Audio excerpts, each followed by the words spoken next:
This is Sonic Ventures, a podcast celebrating the concept album format with Robert Goebel and Joël Tibbetts.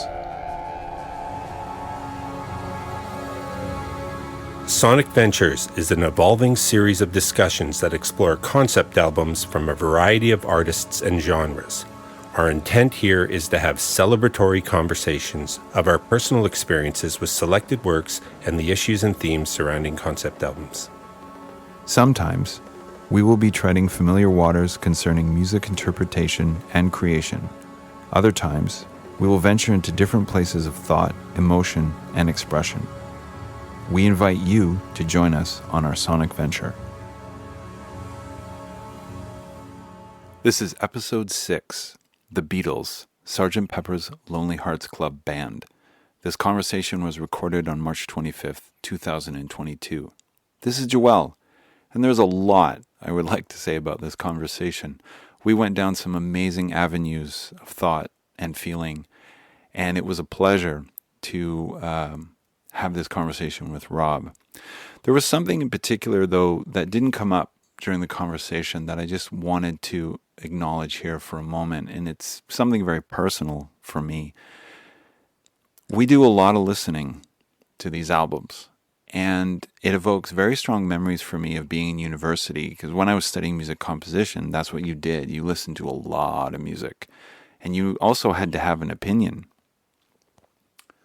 So as we journey together through this podcast, I have been reflecting off and on to similar days of very active listening in university.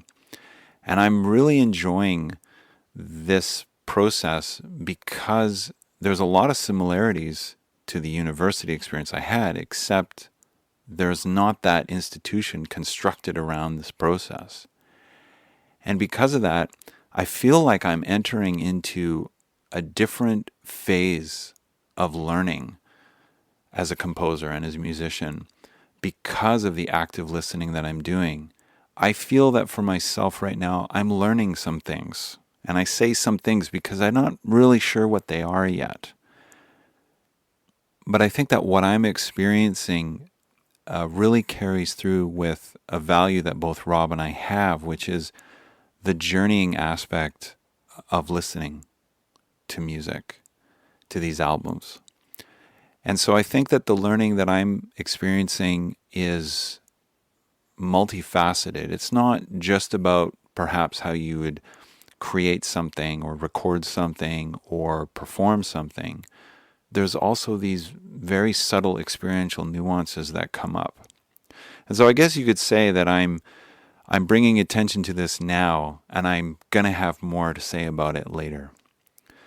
So having said all that, Rob and I also love to hear from others about their experiences of music. So if you have any thoughts or comments, please feel free to shoot us an email at sonicventurespodcast@gmail.com. We'd love to hear from you. Here's our conversation about the Beatles' Sgt. Pepper's Lonely Hearts Club Band. Thanks for listening.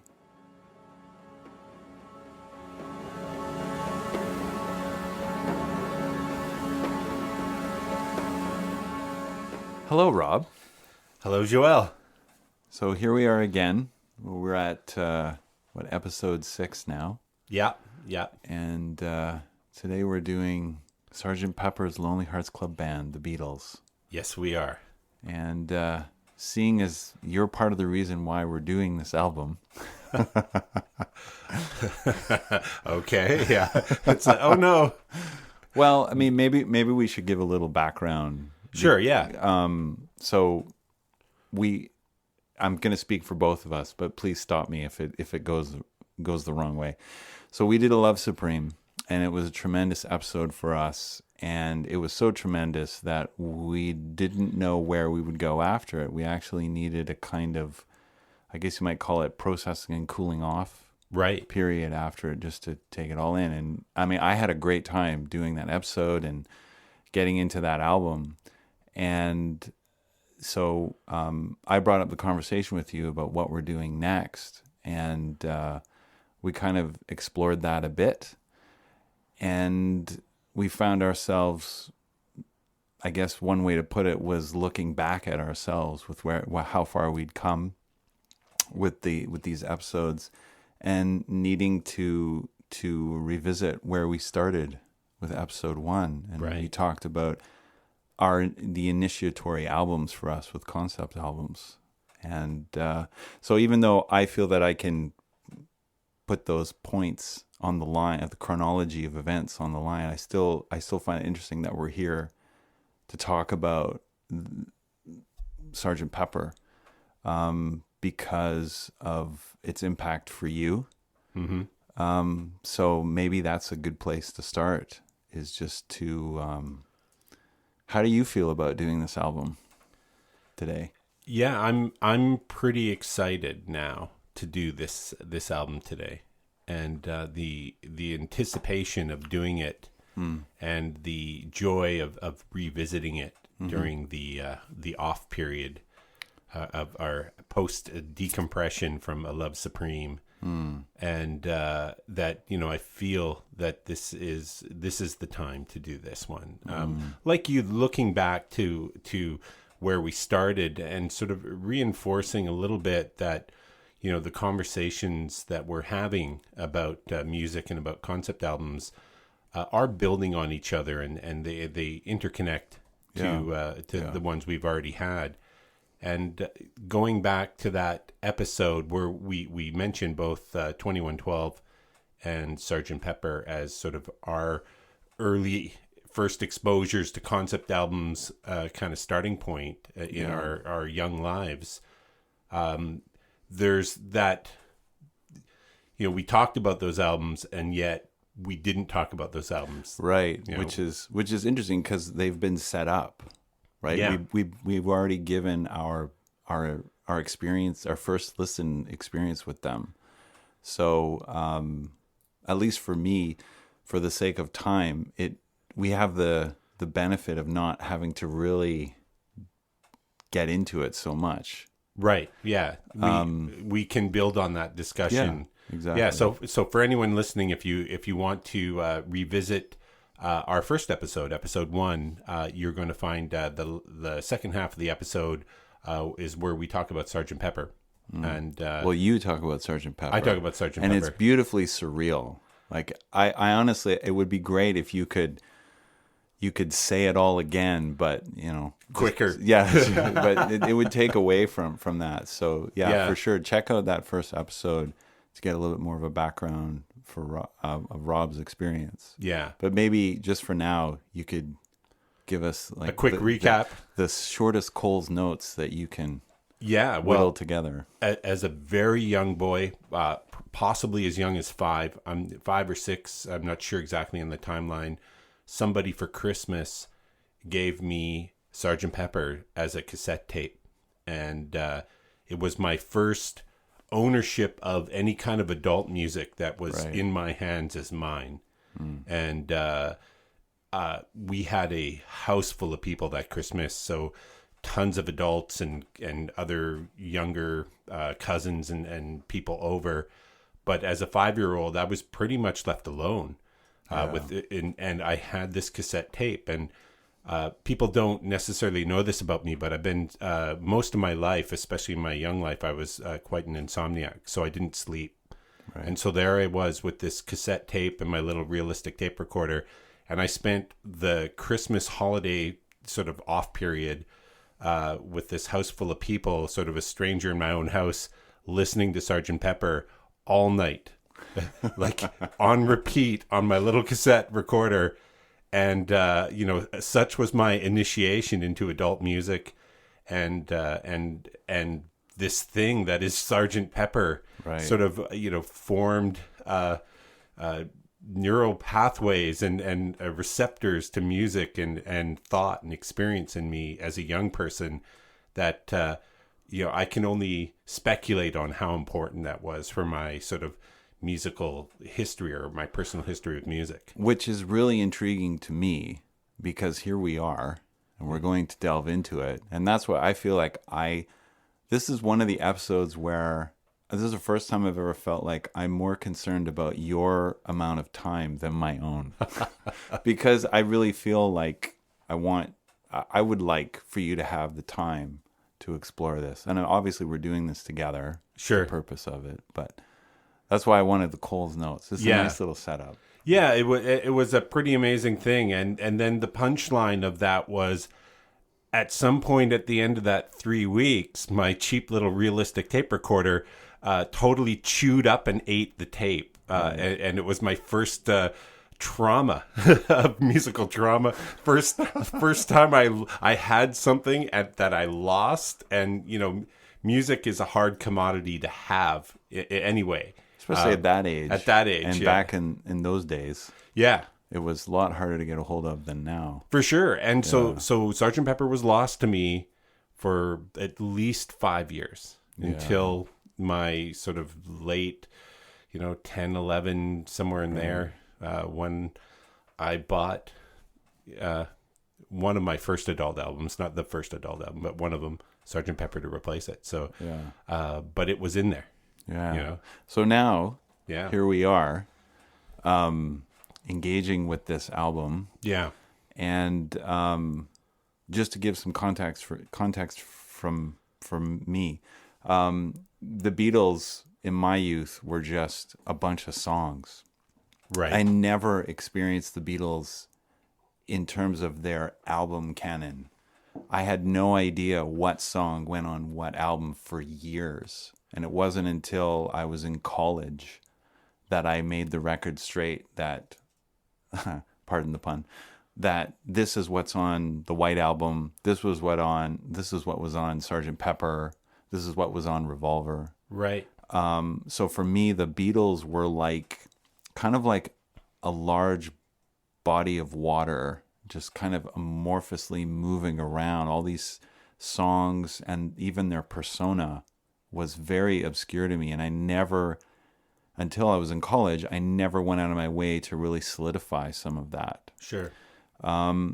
So for me, this time, for us to do this episode, this has probably been the most devoted time that I've given to Sgt. Pepper ever. Wow. I've given it time, but not to the degree that I did now. I was listening to it twice a day, every day for a month. Yeah.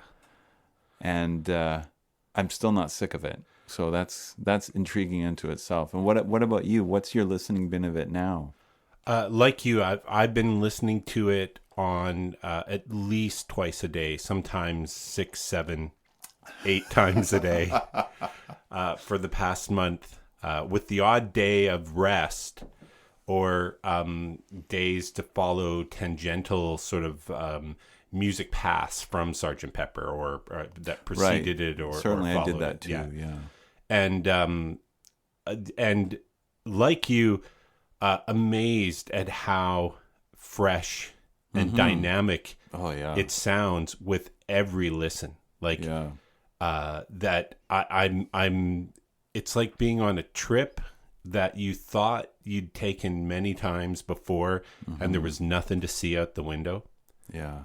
And you're captivated through the journey every time you've taken it. And as you know, that's sort of metaphorical way. I think that, I think of just all the bus journeys I've taken to go from, work to home to school, different places.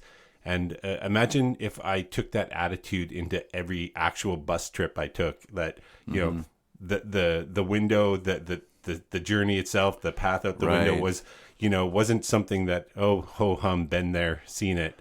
Yeah. There's something to see and experience on every trip, familiar or otherwise. It's about how open you are to receiving it. So which versions were you listening to? Yeah, great question. So there's a lot of them. Right. So we're sitting at the table with 3 or 4 of the versions that I own and have. But I brought my original vinyl and I spun that. I spun off the original vinyl at home. And I had the original CD release from the box set in '89. That was the first CD release of Sgt. Pepper as well. Then I had the mono, 2009 mono and stereo remix of the same. Yeah. But my listening has been 90% on the Giles Martin The remixes. Yeah. And there's lots to say if we wanted to about the comparative differences of all those things. Oh, that's another episode. And yeah, there's a lot of people that have done a lot of sort of work on those comparisons, but those Giles Martin remixes are fantastic. They are definitely oozing with love. The clarity of what those mixes have given us, and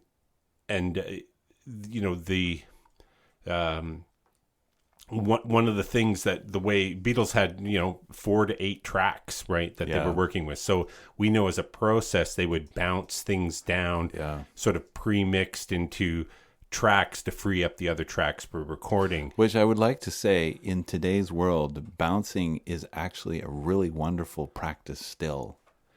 Back then it was a necessity, but now it's a beautiful approach. Yeah, it was part of the art of recording, and it involved a considerable amount of sort of foresight and planning, because you could paint yourself into a corner, right? Yes. And every time you bounce down or mix down, you lose fidelity and clarity, and you've printed something that you're kind of stuck with, and you can't sort of manipulate something that's already been combined or summed. Which is one area I wanted to give time to. Doesn't have to be right now. It's just George Martin. Yeah, his foresight with those kinds of things was instrumental, literally, for this album to be what it was. Yeah, and what people don't realize, casual listeners in particular, is that all those original tapes that were then bounced to single tracks on another recorder, they kept all those sessions. Yeah. So they essentially had the first generation stem or capture of every performance that the album up until the remix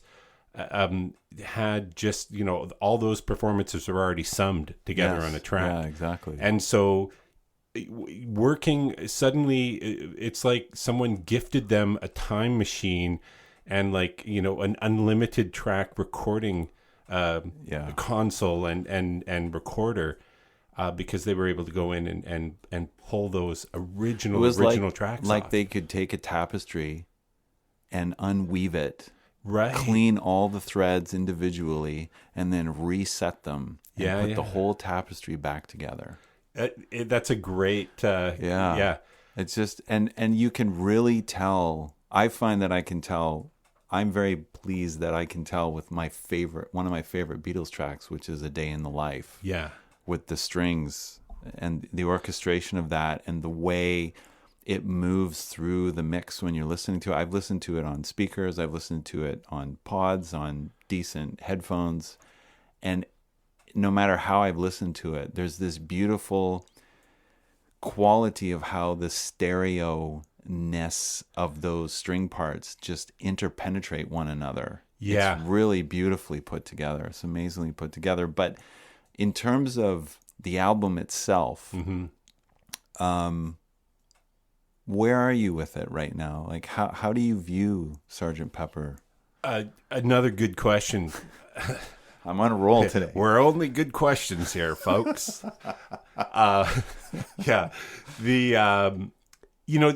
Whenever you have something that you liked as a child or as a youth, right? And as you sort of grow away from it, outside of nostalgia, which is always a complicated relationship with something from your past, you, as part of the process of growing up and growing away from stuff you were exposed to as a young person, is almost just kind of you might sort of turn away from it or think like it's part of a different life or a different experience that you had, and you might even bring that prejudice of having aged into it. And so the Beatles could have represented a childish thing that I put away, and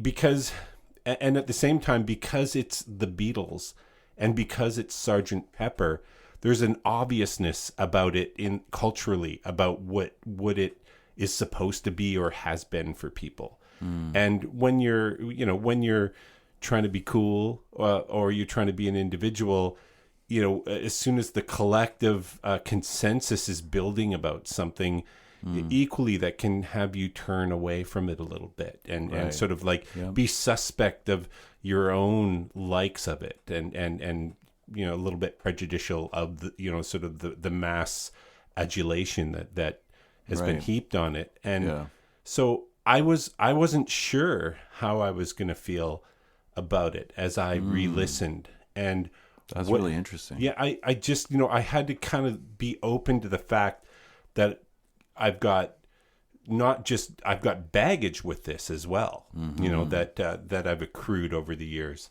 And I'll say unabashedly that I'm more in love with this album and more excited about this album today than I ever have been in my life. Wow. And not only has it sort of clarified the truth of that formative experience that I had with that album, that it was something special, not just something special for me, but something special beyond that moment for me. I guess it's always for me, I guess it would be, right? Because, so I don't want to say that, I recognize something special. But I think you can. Oh, I think it's possible. I think I appreciate you, though. I appreciate you putting it very clearly within the view of your own lens. Yeah, exactly. That's what I'm trying to be careful with language that way. Yes, the minefield. Yeah.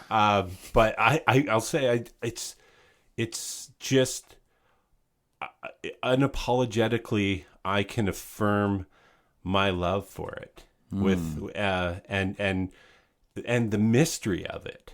And the journey that it takes me every time I listen, it's more colorful. It elicits more response from me. It is a physical response. It's a visceral response.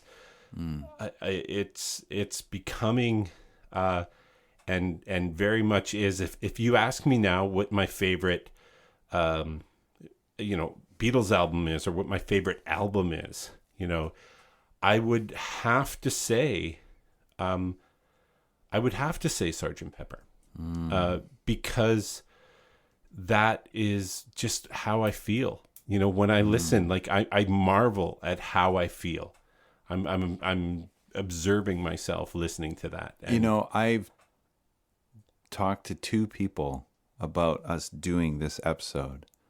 And I mentioned to them of listening to this album. And in both cases, their eyes lit up and they said, "Isn't it different every time?" Yeah. And I said, "Yeah, it is." And so I think what you are saying about the visceral aspect to it, the feeling aspect to it, and then before how you mentioned that there's always something new to see, to experience on the journey through this album. I'm right there with you. Right. I really agree. And for me, who doesn't have the nostalgia component that you have, when I was listening to this album, I was very clear with myself, as I've been with every album we've done, is that there's a certain realm of distance, there's a certain distance I will go of reading other people's views on it, or watching videos about people's takes on it, or any kind of historical information. There's a place that I'll stop, because while we're doing this podcast, for me, the focus is on my experience of it. And this one, it was interesting to see that of all the ones we've done, more so than A Love Supreme, Freak Out, even Dark Side of the Moon, there is far more places to go with the analysis and the historical work that have been done on this album. So I found myself listening to the album probably more so than any of the albums we've done, that this is about my relationship with this album. Mm-hmm. And I think it's because almost the opposite of what you were just portraying is that I don't have the nostalgia. Right. I know a lot of the songs, but I don't have that connection with it that I might bring into listening to it. Mm-hmm. So I felt like, in a way, I was listening to this album as though it was just made very recently at times. And it's not because maybe a little bit because of the Giles Martin remix. But I think just because of my devotion to the listening, I felt that there was a freshness for me in encountering not only this album, but the Beatles. So I was really thankful for that. And so by listening to this album the way that I did, I also took the time to kind of look at what was going on in 1966 and 67 musically, culturally. Yeah. And in doing so, it didn't necessarily bring up any nostalgia for me, but it also helped me have a context outside of myself. But it was more based on what other people were doing, as opposed to what did people have to say about this album? Or what was the influence of the album?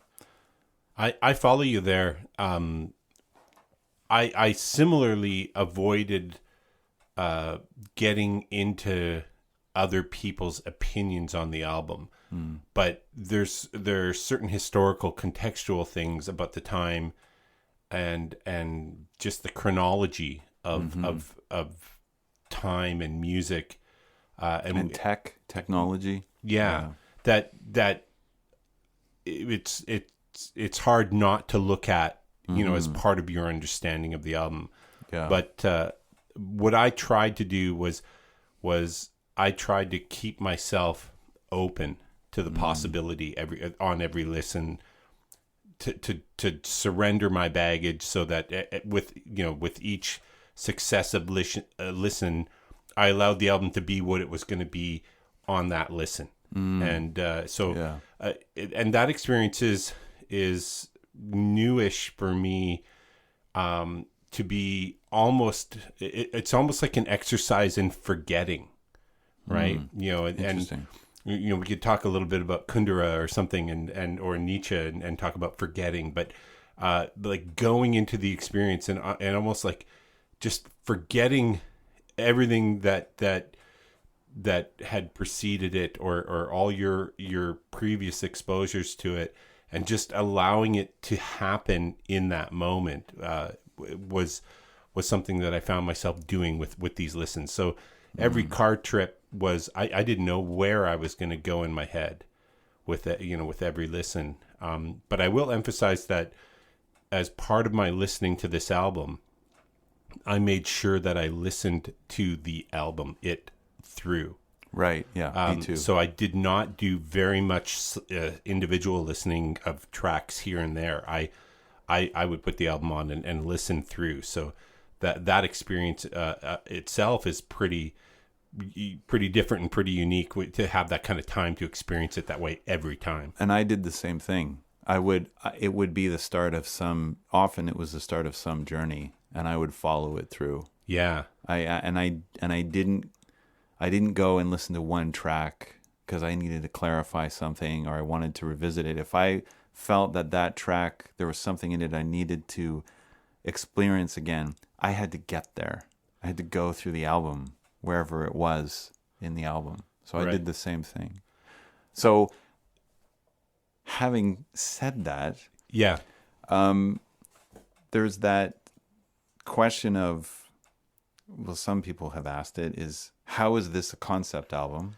Because this is what we do in this podcast, is talk about concept albums.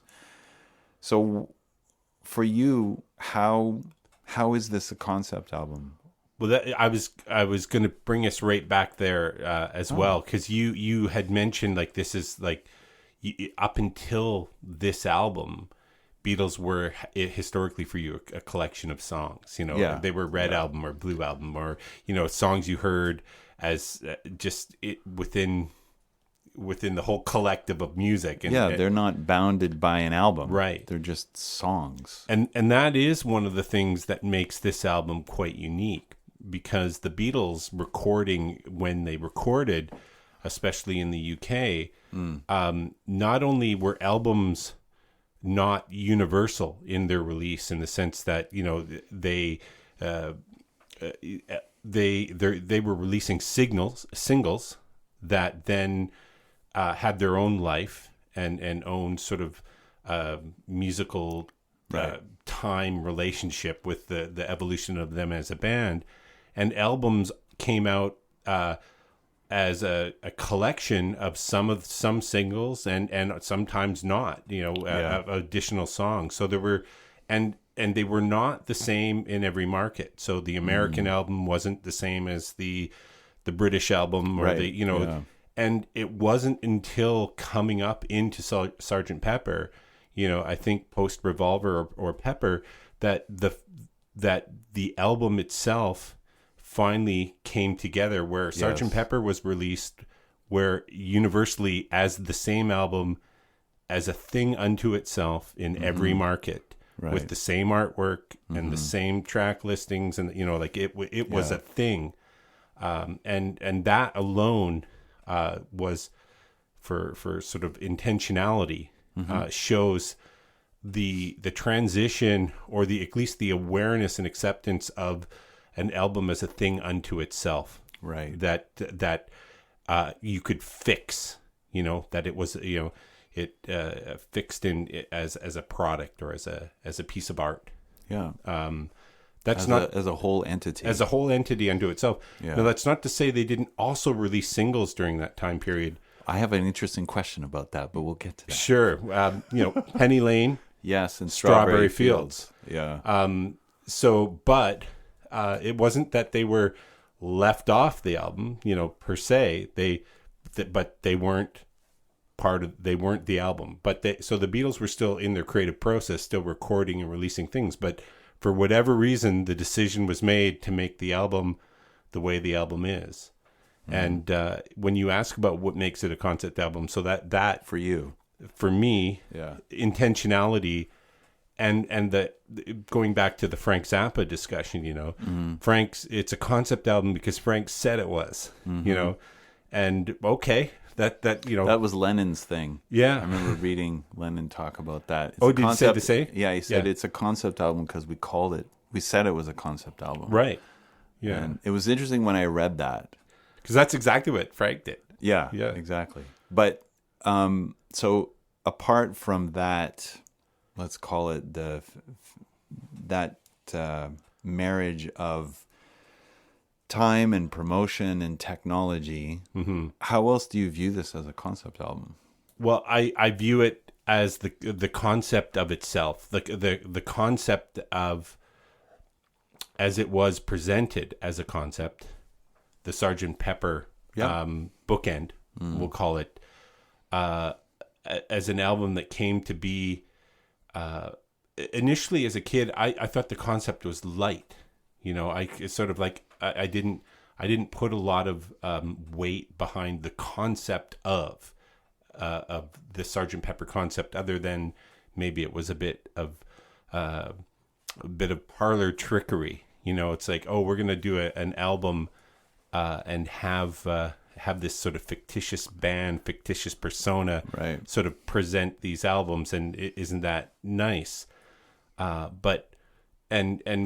So you've got Sgt. Pepper and the reprise, and sort of bookending things with maybe A Day in the Life as the encore, Right. And here's this sort of, you know, here's this collection of music within this conceit that's relatively simple. But the more I look at that, and the more I experience that, I find that actually functioned in some profoundly deep ways for and made this album way more deep and heavy and conceptual than I had ever given it credit for. And I think that it's perhaps even overlooked by people when they talk about this album, because it is easy to kind of dismiss the the sort of the conceit of it, the way it's sort of formulated as something trivial.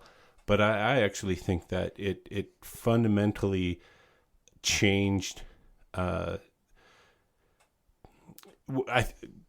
To get into the concept of it, what I saw, by sort of creating persona, and having sort of persona and shadow, and sort of being as this band evolved out of a group identity, right, before transitioning into individual identities within group. This is kind of that bridge or that facilitation point or the nexus point where that thing happened, where they were able to kind of shed the Beatles, right, and identify with the irony of the fictitious persona being closer to the actual persona of each band member. Sort of got, I thought, revealed in this album. So it's like they got to be naked by taking off someone else's clothes. That's an interesting way to put it. When I was listening to this album, very quickly something very similar to that happened for me. And the first way that I would illustrate this album, if I take into consideration what I'm hearing, the lyrical content, and then what I know of where they were before they started making this album. You don't go into psychology with a therapist so that you get really good at being in therapy. You go into therapy to find things to move beyond.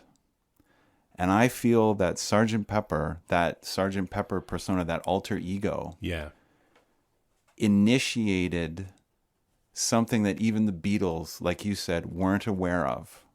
And this is how I found a way to voice it, is that I believe that this album is exploring the felt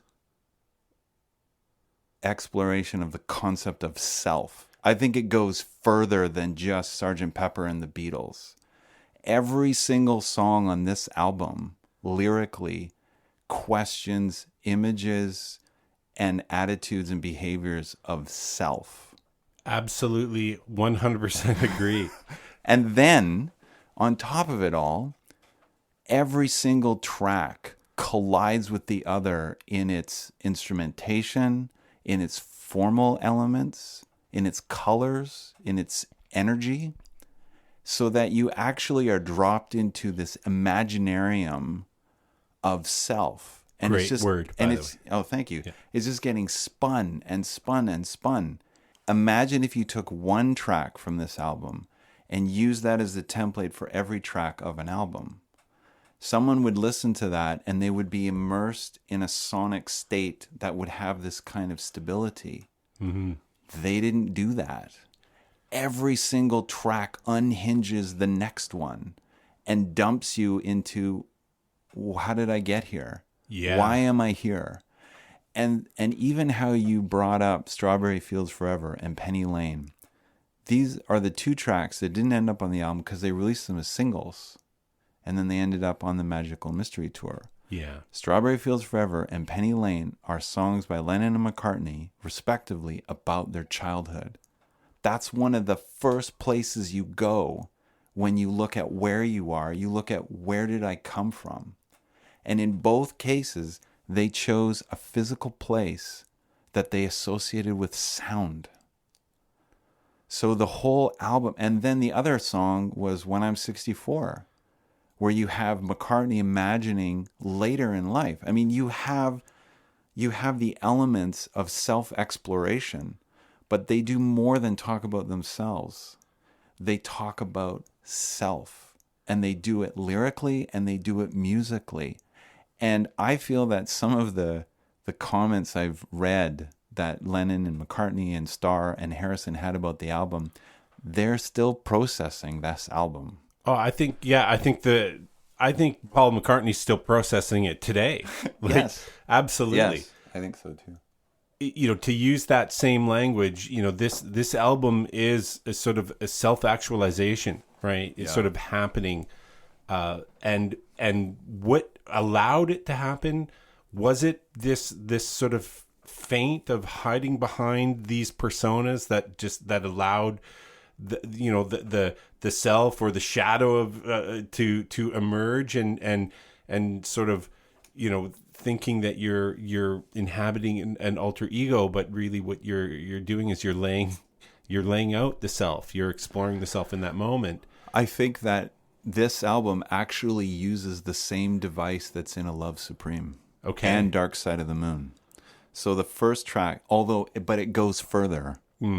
And so the first song, Sgt. Pepper's Lonely Hearts Club Band, this initiates this alter ego. It's Right. like the transitional. You're coming into this space. Well, right? and You're coming into the circus. This is the entrance. and space, you're it with just that little audience montage Yes. and the tuning up. Yes. When especially if you're on headphones, you're like a lightning bolt in a space. Exactly. Like you are Yes. not wherever you think you are. No. You're on you're not in your couch anymore. You're brought, but what's brilliant about it is you're brought into the most conventional concept of experiencing music, Right. The concert hall. the concert hall, and then, but the thing about, and this is what's beautiful about what you said before about everything coming together to form the album, is that the nature of the album freed us from that. Yeah. And I'm not saying that I think there's anything wrong with the concert hall. I just believe there's other possibilities. The album was a way to get beyond just that concept. So they made an album without thinking about performing it. Right, and 150,000%. And that's the irony of the fact that it starts off as a fictitious band that could never play that album, but yet there it was, like. And going back to the formal aspects of Dark Side of the Moon, and especially A Love Supreme. A Love Supreme has that initiatory beginning, brings you into this space of this time, Yeah. and it takes you out. But what they do on this album is they mess with that. They take delving into self even further, because when they restate it's Sgt. Pepper, then they let it go, and you go into a day in the life. Yeah. And now you're in this completely different mindset.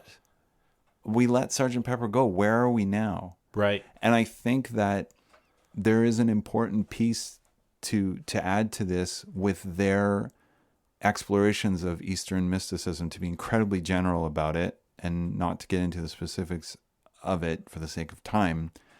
But this idea of letting go is a very common, it's an essential part of mysticism, is to let go. And I feel that not only this being considered to be probably one of the most important concept albums, is that the concept they initiate and put into that album, they themselves let it go, and they let you let it go with them. Right. And even how, I believe what McCartney had said to Martin is that for A Day in the Life, is he wanted it to sound like a universe expanding or exploding, something to that effect. He wanted it to be very cosmic.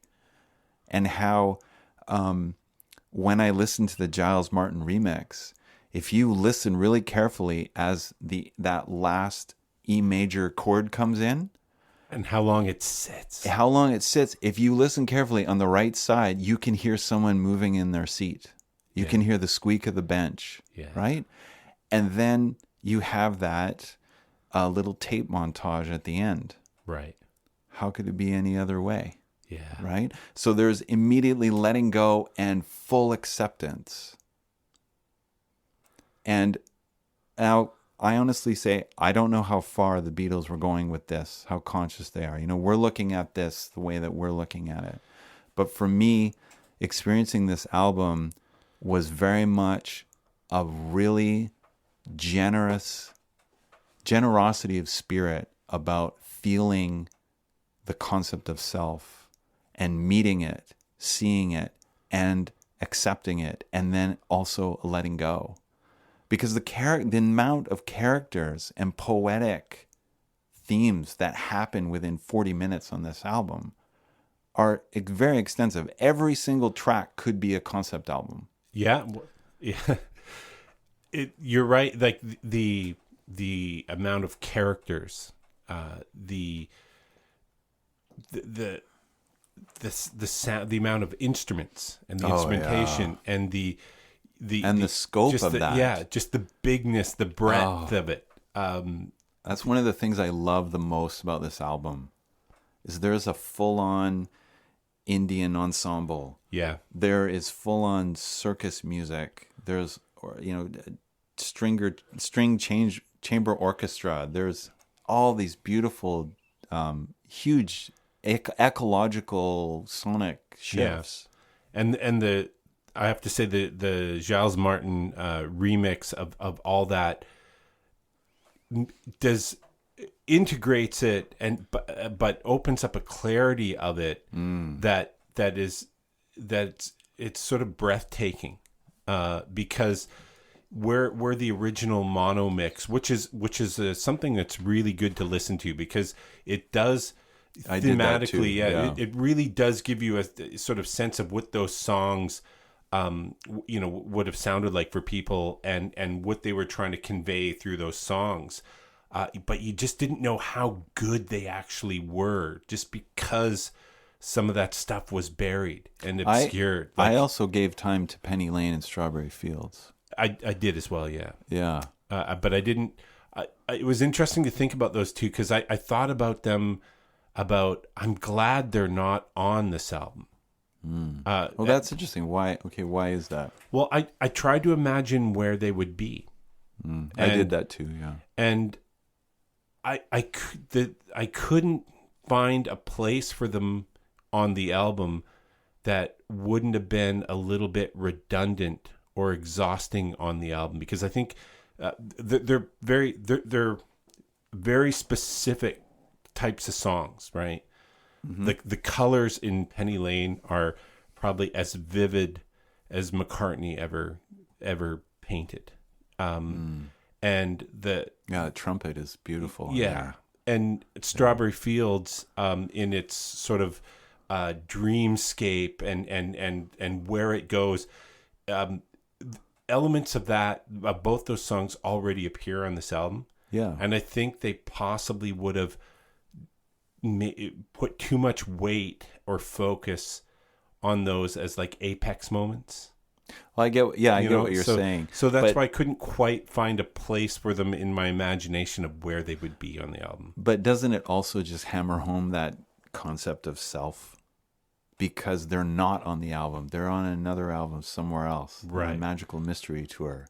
Right? So it just makes it... So whenever I was reading some thoughts and views on whether Sgt. Pepper is a concept album or not, one of the things that came up the most, which makes sense, is that people were talking about a thought concept through line. Mm-hmm. This is very clearly intentioned. And that's why I think it's really important to again, bring in this idea that it's felt. Right. This album was so crafted, I believe, out of a place of feeling that it's supposed to unhinge your mind. So having Strawberry Fields and Penny Lane be on another album, yet they were the first songs they worked on, just makes that sweeter if your mind says, oh, okay. Yeah. Because when I think about, when I was in high school, I'll make it personal. When I was in high school, I was in a band. We were playing Rush and Yes all the time. And then we decided we're going to start writing our own music. I had a very, I believe, a very rich musical upbringing because I listened to all kinds of different music. So even though I was playing Rush and Yes and I liked it a lot, to me it wasn't the only music out there. It wasn't the only music I was listening to. And we were working on this track, this song, and not realizing, but doing it already, that I had a composer's head, I thought it would be really nice to have some woodwinds in here. bear in mind, these people I was bringing this to were barely conscious of what a woodwind was. So I said, yeah, if we put a flute and a clarinet in here and maybe an oboe and a bassoon, that would be great. And the first thing I heard was, well, we don't have those, and that's not what we're doing here. And at the time, I wasn't conscious enough of even what I was doing or what was happening through me that I couldn't say, well, let's make it happen. Mm-hmm. Let's find a way. I just said, oh, okay. And I kept my mouth shut about it. Right. So when I think about this album, and you have many times I read about how the Beatles didn't know this and didn't know that, and they weren't, as musically educated as George Martin, let's say, for example. How do you know what to do when you physically can't do it? You have to feel it. You have to trust that it feels right. So even when McCartney said, I want it to sound like the universe is exploding or expanding or what have you, and this is a piece about George Martin, that he would trust that and follow that.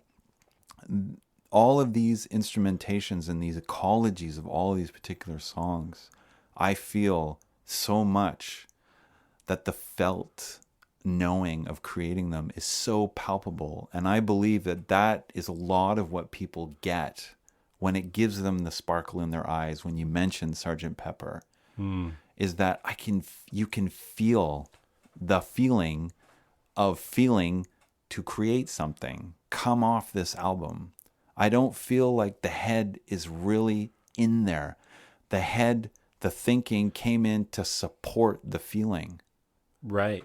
So in that sense, it's kind of, it's a little bit like Apollo and Dionysus, because when we talk about concept albums, that's the concept part of concept albums seems to weigh heavy on Apollo, right? Seems to, and so, through etymology or whatever, you might be able to, that's word origin. Yes. Did I get that right? Etymology, yeah. Yes. I suddenly Not thought... entomology. I That's know. a different branch. I suddenly thought, please don't have said entomology. We need some insects in this show. That's right. We don't have... Well, we've got the Beatles, but we don't. That's the wrong spelling. Yeah. But a concept... so... I think in the way we talk about concept albums, we're not talking just about that. Like, we're not just talking about the idea of it, right?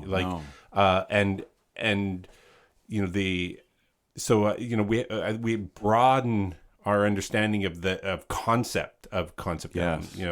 Thank you for illustrating that, because I think that was what got us so charged with a love supreme. Right. Was the felt manifestation of that album. Yeah. Yeah, certainly you can one line the concept or two line the concept of that, but the feeling of listening to that album is is volumes, right? For sure. And same with Sgt. Pepper. Like you can elevator pitch a 20-second concept of it. But, okay, that's the framework or the gestalt of this thing, but the occurrence of it and the like you say, the feeling of it, the experience of it, both in the doing and the listening, because there's, both things are happening, right? Mm-hmm. These guys created this album, and there was something going on in the doing of that and in the creation of the music and in the collaboration. And then there was something in how we received it and how people internalized it, and not only when it was released but then over time. And those things there's relationships between the two, but they have their own, they're their own fractal expressions, right? That are just going out and unfolding on their own sort of tangents. And it's so getting back to what I said, when the young person in me that may have been sort of embarrassed at the simplicity of the conceit of the concept of Sgt. Pepper, was definitely also did not follow through in my history with this. Like it wasn't. It didn't become my baggage. You let it go. I let it go, but you let that concept of self go. Yeah, because you have to. Once you've experienced it, and you do kind of get away from it, you don't know even going back to it what it's going to be for you, right? Mm-hmm. And so I was so pleased to be able to go back to it that way, and to find it so rich beyond discussion. I mean, just talking. I mean, we could have a conversation where we go track by track, and we could, and just like, blow up each song into and explore it in relationship to the concept, or or how we're experiencing the concept. And we may season 2, or season 7, maybe, who knows, or maybe we'll do it over beers one night. But I think that this idea of concept being about thought, and then how this album was, pardon the pun, instrumental in turning the studio into instrument. Yeah. Right, which I think is another unhinging of thought, because at that time there are certain things we do here. This is why we use this is how we use a studio, and this is what it's for. Right. So in that time, 67, 66, 67, that was leading up to this moment of, I want to go into the studio and feel it. I want to go in there and find it in the studio. Yeah. I want to be in the headspace of creating it, because the beautiful part about doing that is that it means that you have to be cut off from thinking about other things. Like, I remember watching an interview with, I think it was Steve Howe of Yes, and he was talking about how when they recorded Fragile, they were playing gigs. So they would set up, they would record what they could, and then they had to break everything down and go do a gig, and then they would come back and set up again. And I was thinking, that is so obtrusive, like that's so invasive to the process of recording. But back in those days, that was how you had a career. That was how you had that was the process and the purpose. I mean, it was happening before Sgt. Pepper, but I think Sgt. Pepper, like you said, just kind of stamped this, was that the studio is a place you record what's already been done. What's going on, right? Mm-hmm. We've made this song, we're playing it, we're performing it, we're going to put it on vinyl, and we're still going to play it, we're still going to perform it. Yeah, we got to capture this thing that you're bringing in. Yeah, right? Exactly. Yeah, we got an hour and a half. Yeah, which would be a great example of Love Supreme or the first Black Sabbath album. But this album, I think, goes even further with unhinging the thought process and delving into feeling more about saying, this is where the parameters are for you to journey. Right. And where's that journey going to go? Inside. Again, the irony that by using the concept of a band, like a persona, an alter ego band, they deconstructed the very concept of band. But like that. Yes. So the band, because they recorded an album sort of as a performance that would not have been able to be recorded or performed by even the band that they were pretending to be. Exactly. And so you have, not only did they deconstruct the Beatles, right? Mm-hmm. They deconstructed the idea of the business of music and bands at that time. Yep. Redefined the relationship between artist and producer and engineer, and sort of the collaborative element of what the studio facilitated in terms of raising the bar for creating music. Taking it away from just the sort of the melody and the chord structure, and creating performances that. Yes, and it's interesting how they didn't have to do that. The Beatles had, even before Revolver, they could have stayed where they were, right? So there is like I said, I think I said it before, there's a generosity of spirit here where they're saying, you know what? Like, no, this is not enough. There's more. I want to find out.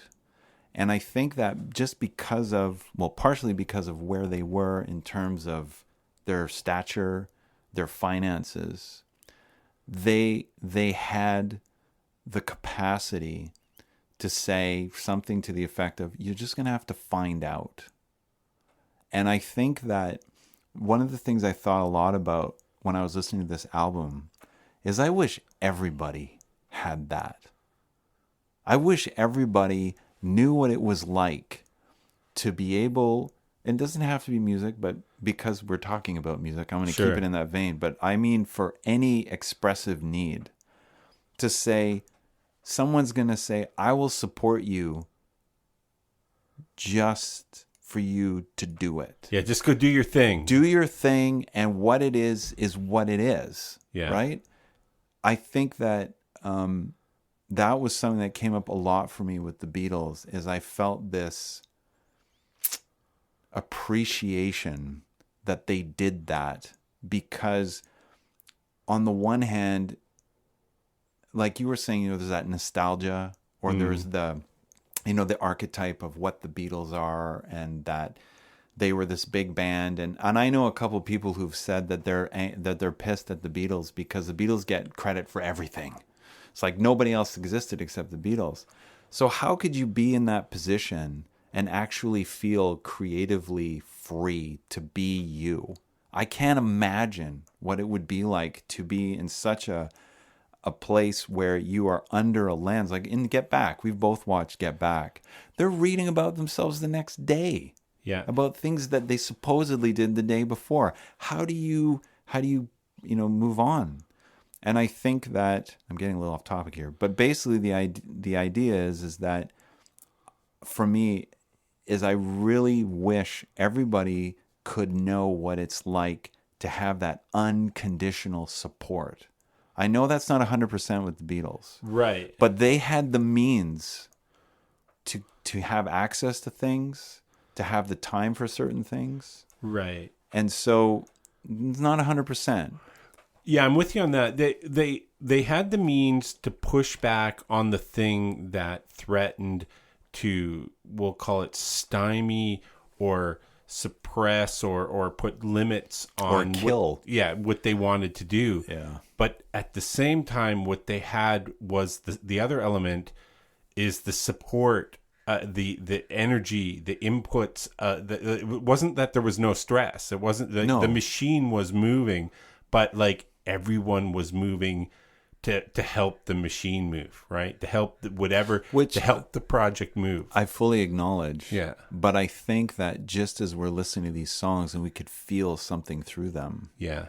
I think I also feel that spirit of creative unconditionality. I believe that it's in this, it comes up very viscerally in this album. And as a musician and for you as a composer, as you can't not but conclude that, because like every time you listen to the album, you go, how did this get in there? You hit your head. Right. You're like, how did this even happen? That's right. So how did this happen? So the other piece about that is that I feel that they also allowed the songs to happen unto themselves. Yeah. And so I've probably said it a few times already, and I'm going to say it a lot more, is that the thing that arises in you is the thing you listen to. You have people outside of you. Yes, you have your own ego. You have your own history. You have your own mental architecture. You have your emotional landscape. But that thing that arises inside you is the place from which this stuff comes. And in my view, that is where you place your focus. So when I listen to this album, and there's a number of points like in Within You, Without You, or in Being for the Benefit of Mr. Kite, where there's a musical interlude. Yeah, yeah. There's no singing. Yeah. there's a musical interlude and you can't play those instruments and you're not fully involved in the arrangement, how do you know that it's right? Right. So you have to have a certain degree of trust and of focus to be that conduit that enables someone else to support and be a conduit themselves. So the thing arises around you. Like I remember reading about Martin talking about doing the strings, recording the string parts in A Day in the Life. Yeah. And he said, when we were doing it, I thought, this is so indulgent. It's so self-indulgent, but it sounds so glorious. Right. Yeah. Because that's to that point about those musical interludes on the deluxe and the super deluxe and the super duper duper deluxe version of the Giles Martin remix of the 2017 Sgt. Pepper reissue. Yeah. You hear a lot of not just alternate takes, but we'll call it rehearsal takes and some bed tracks being worked up. And there's a few that are the bed tracks that are the track for the song, but just them very similar to Get Back, still sitting around looking at each other playing. Yeah. And they leave those spaces. Yeah. When they're building the bed tracks with just their piano, drum, and bass, and that's amazing, because at that point those spaces, the things that are going to fill those spaces haven't been created yet. Yes. And so there's this foresight of leaving the space, knowing something's going to go in there. And of course, as we listen to it, we know what's going in there. Yeah. And so your head is playing that sort of like a phantom echo of memory. Like watching McCartney try work on Get Back, and we're thinking, you're almost there, Paul. You're almost there. Keep going. I know.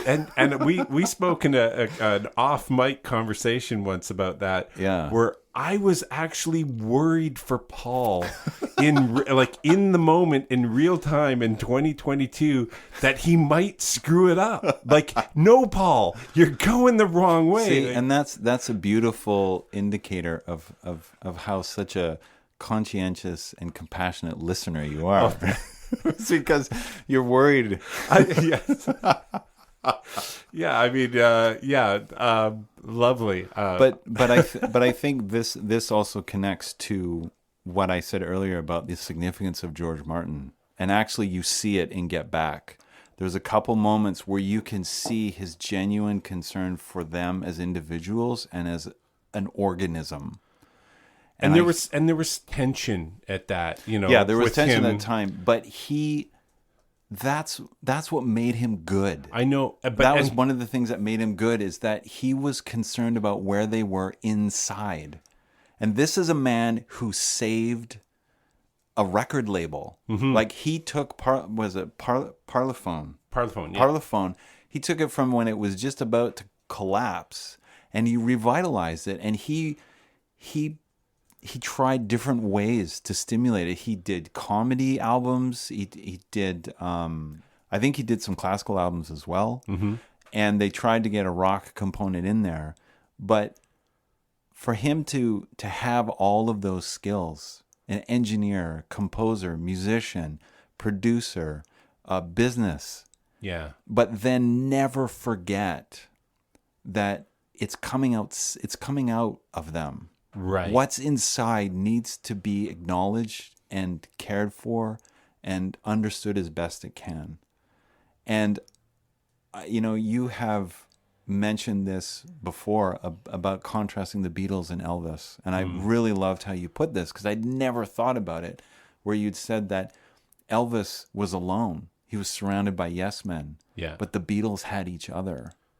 And I think that the other thing about this album that is so intriguing is you might look at it as, oh, that's a McCartney song, that's a Lennon song, that's a Harrison song. But it was shown to us very clearly in Get Back that they're not working in vacuums. No. They're an organism. They're a being. which is why creating Sgt. Pepper's Lonely Hearts Club Band is a great idea, because it acknowledges the organism that they were. And the fact that it's called Lonely Hearts. Yeah. That is so interesting. It's so interesting because one of the things about contending with self is the idea of alone. All the philosophers, all the mystics have talked about it, taught and expressed the significance of coming to terms with the idea of alone. And it's amazing how right after Sgt. Pepper, the first song is about friends. Right. And there's a line in there, it says, you've got the lyrics in front of you. I do. There's this, my favorite line is that, when do you do when the lights go out? What do you see when the lights go out? What's the line? Yeah, what do you see when you turn out the light? Yeah, I can't tell you, but I know it's mine. Yeah. Like that is a very thoughtful, profound isolation of self. Yeah, when you turn out the lights, when everything else disappears, what do you see?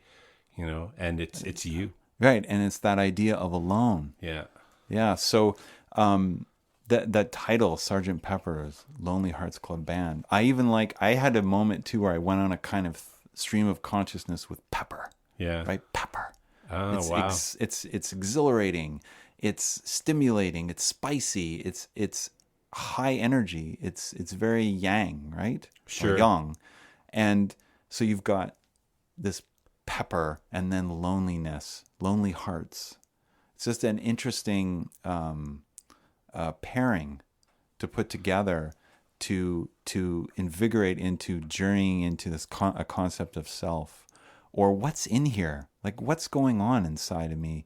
Even like Mr. Kite, right? Why would it be Mr. Kite? Well, a kite flows easily in the wind. Like there's just so many poetic tools. Maybe we should do an episode where we go track by track, because there's just so much to explore and not touch. Yeah. Because, I mean, can you imagine if you had half a dozen people do the same thing? You're going to get different stuff. Oh, and we could do the same song 5 times. Yeah. And go on 5 different trips with it. You know, and that's the hardest thing is we, you know, even to do this episode, to talk about Sgt. Pepper and like, you know, we're barely getting into it. I mean, if anything, to convey our love or appreciation or enthusiasm for the experience of this album, which I think we fundamentally are always trying to sort of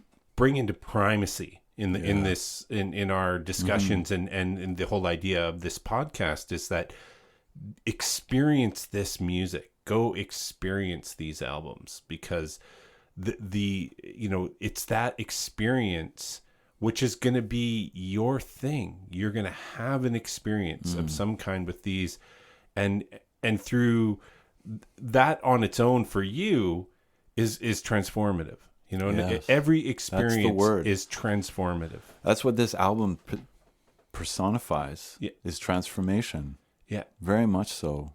And I think that the often referenced LSD component is interesting to me, because it's almost like you're fetishizing the drug as opposed to the reason and the outcome. Yeah. And it's interesting because we still deal with, I mean, we have huge stigmas with dealing with mental illness or the mind itself. But then when you add the drug component, right, you immediately get this scapegoat. Sure. And or this thing that overshadows, you know, you know, people, it sells the mind short. It sells the journey, the you know, the hero's journey, the journey of self. It sells everything short by just throwing the drug on it. The other piece about that is that a lot of people don't realize is that what the big deal about using compounds that way is not about the actual journey itself. It's how you process it over the course of your life, which I feel that's what Sgt. Pepper does for me. Right. When I listen to it, I'm listening to people processing, but not just in thought. It's very visceral. Yeah. Just as another way to put it, when Roger Waters split with Pink Floyd, the first thing he did was something he'd never done before. He wrote an opera. Mm-hmm. You know? And I think that for those people who are creatives, specifically music right now, but in general, this album happened because they listened inside. They really listened inside. And yeah, they had means around them to make it happen.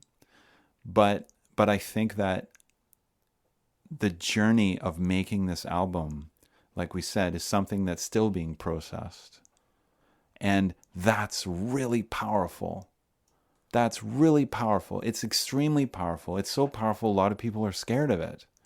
Oh no, you don't want to go down that road because, well, why? Why don't I want to see what it's like to pretend to be Sgt. Pepper's Lonely Hearts Club Band? What am I afraid I'm going to find? What am I afraid I'm going to lose? And I think that the Beatles, they're a huge corporation. They have all these people linked to them. When you're big, you can see how much you have to lose, right? When you have nothing to lose except yourself. But if you're exploring the concept of self, what are you losing? So I find it interesting for me to be engaging with this album right now and seeing myself, and surely it's unto myself, but there's this beautiful intimacy I've found with the Beatles I never had before. Wow. And I will never think about or listen to this album the same way ever again, because in many ways, had I known what I know now, which is wonderful, biasing, they could have taught me a lot of things about creating with sound. Yeah. Which is fine. I'm cool with it. Yeah. With the way things played out. But this album is a wonderful, heartwarming expression of creativity and transcendent creativity, I think. Like, that's why I think it's amazing that we're doing this after A Love Supreme. Yeah. I think there's also very much a transcendence that comes through this album for me too. Yeah, transcendence is the right word because it is the right word. I was going to say for lots of reasons. It's the right word. Just trust me. But it is the right. It's the total right word because every listen is transformative, right? Every engagement or attempt to define it or limit it is fails in its transformative nature, into its transcendence. It leaps over any attempts to sort of narrowly compress its the experience of it. It's a wonderful word that certainly describes how I'm experiencing this as I listen, and it's a very emotional listen to me. It's a very visceral, the word that came up earlier, very visceral. My mind, it goes on trips that are, that themselves transcend time. When I'm lost in imagination while this music is playing, and I'm finding myself split on several levels of almost like I'm following several tracks through the mix and through and several ideas and thoughts simultaneously. This album stimulates multidimensional experience. Perfectly phrased. And not just in thought. Yeah. Because when I think about how you go from a track, let's see now. You go from a track like Being for the Benefit of Mr. Kite. Yeah. And then you go to Within You and Without You. The gap between those two tracks, it's amazing for me to think about them as, like two different ecologies and the listener will interpenetrate them. Right. Great word, by the way. Two different ecologies. Love it's it. not mine. Yeah. So they will come together every single time differently. Yeah. And what I love about that, the way I conceive of it, is that that's a place too where, in the case of this would be the Beatles, you don't have control over that. You're actually relinquishing even more control of what the listener has in their experience, because you don't know what they will do with, this is like circus music to an Indian ensemble. Right. You've mentioned now that idea of the listener having to sort of connect the two songs together, like the leaving of one into the beginning of the other. Mm-hmm. And every time you listen, there's that exercise of reconciliation between those two that makes it's creative. Like you are immediately creating that relationship and recreating it and restructuring it. And so it's continuously creative and recreative as you have this active listening element. Because you have to, right? To make the story work, to make the album work, you have to do that process of reconciliation. And I can remember as a kid going, as when people casually talk about Sgt. Pepper, they start saying, well, Mr. Kite, let's pull that out of there. That's bullshit, right? And they, and Who does they start... that? I have not met these people. Well, yeah, just they're out there. Okay. I've been warned. They have lists of songs that they think are crap and they don't want on the album. And part of that is that they're missing that those connective tissues and that almost that call to the listener to make those things knit together, because they do. They do if you let them, and if you actively participate in creating those connections. And so as a listener, the album is rich enough, at least for me, that it gives me the fuel and the energy and the inspiration to be equally co-creative as a listener. So I have no problem knitting those in this grand kaleidoscopic carnival that this album kind of brings to the surface. Yeah. In putting those things together. Yeah, the Imaginarium. The word you used earlier. Is the other one I had was Sonic Emporium. Oh, no. Because the other piece about this is that what we're talking about the differences in the tracks, is that it's actually also very reflective of the nuances that you find in sound design. So if you're doing sound design for a film and you go into one space and into another, you've got let's say you have a shot of a couple, they're in a room, and then that cuts to other people outside. The ambient sound has to personify what the eyes are seeing. Sure. Right? So there's the ecology of the experience has some integration. Yeah.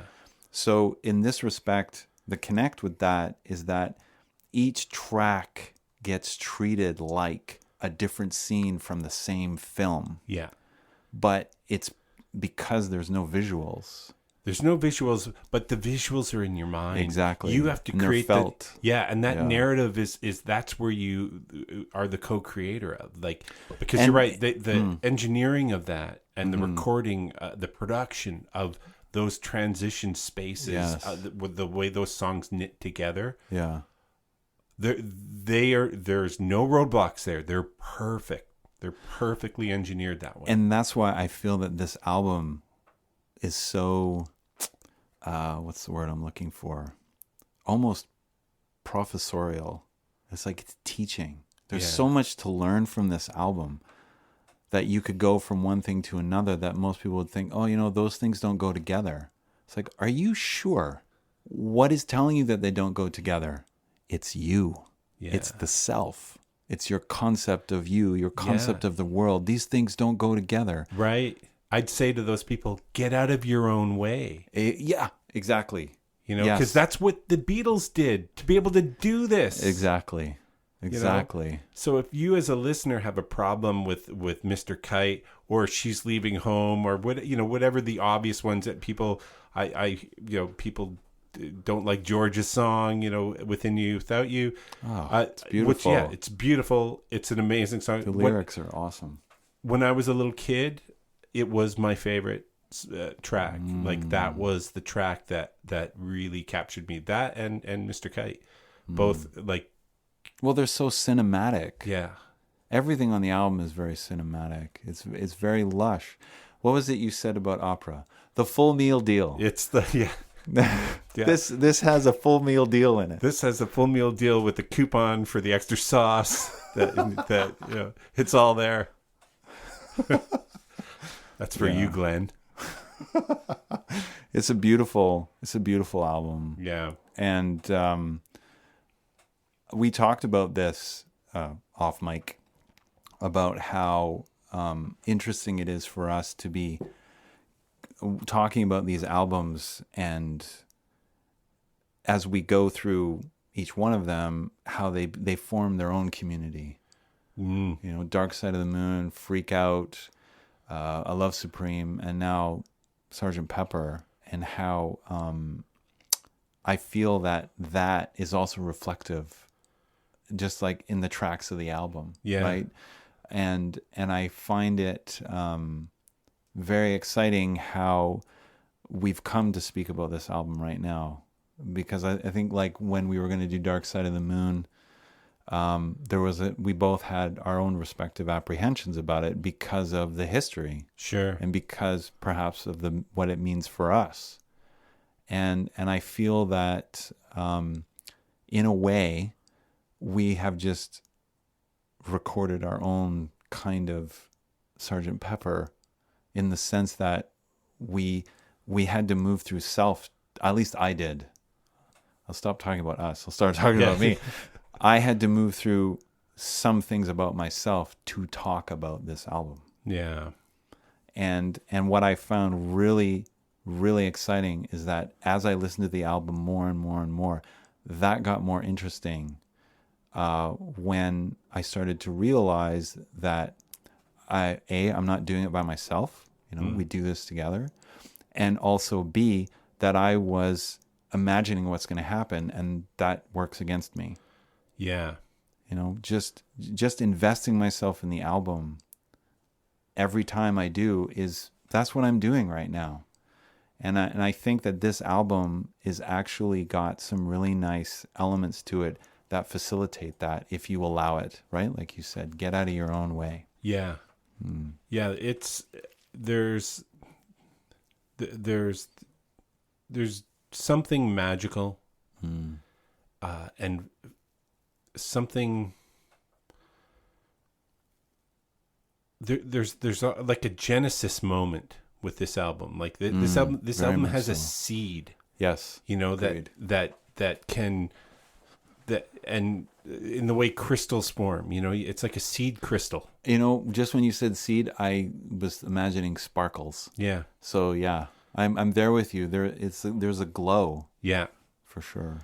Yeah, and it's it's been so present or so familiar. Like there is a tendency to overlook the thing that is, or dismiss the thing that is always been there. Yeah. Right. But is in some ways, this is a point of origin, right? In some ways for different things. We could trace things back to this, and the magic of that moment of origin and possibility, and what came from this, and also what collectively came to this is the other thing, Yeah. It's a nexus for sure. Yeah. And you mentioned, Frank Zappa, and you mentioned A Love Supreme, and you look at the albums and the timelines of and Dark Side of the Moon. You look at the timelines of the albums that we're talking about. A Love Supreme recorded in 1964. Yep. Released in 1965.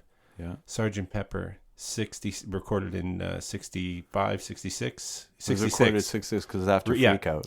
Yeah, recorded in 1966, released in 1967. Freak Out recorded in 66. 66 and released in 66. I believe it was the same year. Yeah. These all very different albums. Even Dark Side is 73. Yeah, off the top of my head. Yeah, 73. So our window of time here is less than 9 years. Yeah. Between those albums, across completely different genres. Yeah. Of music, but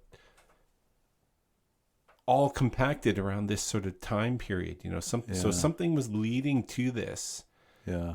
To these concept albums. And I think as we do more albums, those kinds of nodes will have new meanings, but also new insights. Yeah, because I don't have anything specific to say about that right now. I can't tell you what the leading to those was. But I think I'm glad that you're bringing it up, because I think you're also talking about just us, right? Yeah, because that's true. we're choosing albums as we feel.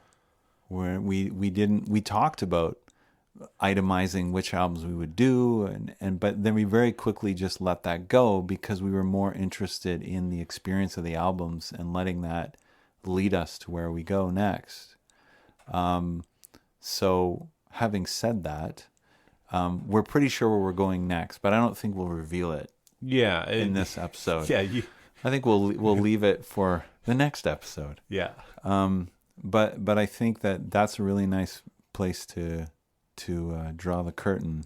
Yeah, is just how I feel that what you're saying is that there's this very narrow, you can think of it as a narrow amount of time with this amazing activity, but I feel that for me it's just been very lush and very rich. Yeah. And so even whenever the albums that we do next, that will be closer to where we are chronologically right now, maybe a little bit later than where we've been, or even before. It's interesting to me to see how that will affect not only our choices, but what we have to say about them. Because what I loved about this episode too is that we didn't just talk about the Beatles. We brought in the other things we talked about. And so it's like, I like how we've talked about, we're building a lexicon and we're building a familiarity with one another to explore these albums. But then we're starting to use the albums to explore each other. Right. Which is really exciting too. I like that. Yeah. And each of these albums will help us, not only explore the other albums, but the other albums that come are also going to cause a revisitation of these experiences in these albums. So like it doesn't end. No, it accrues and gathers. It's that fractal that can go any which way, and it's always connected to itself, but always moving away. I like it. Yeah, I like it. Great. Yeah, it's been a real pleasure to talk about this album today. For me as well. Yeah, and a lot of Beatles fans out there. So hope they get something from the discussion. But I'm so glad. I said to my wife, Nar, I said, oh, I'm so glad to be living in this time period where I have access to all this. Like, look at this stuff that I'm listening to. Yeah. This is awesome. Yeah. So I'm very happy. Yeah, me as well. Joël, thank you. Thank you.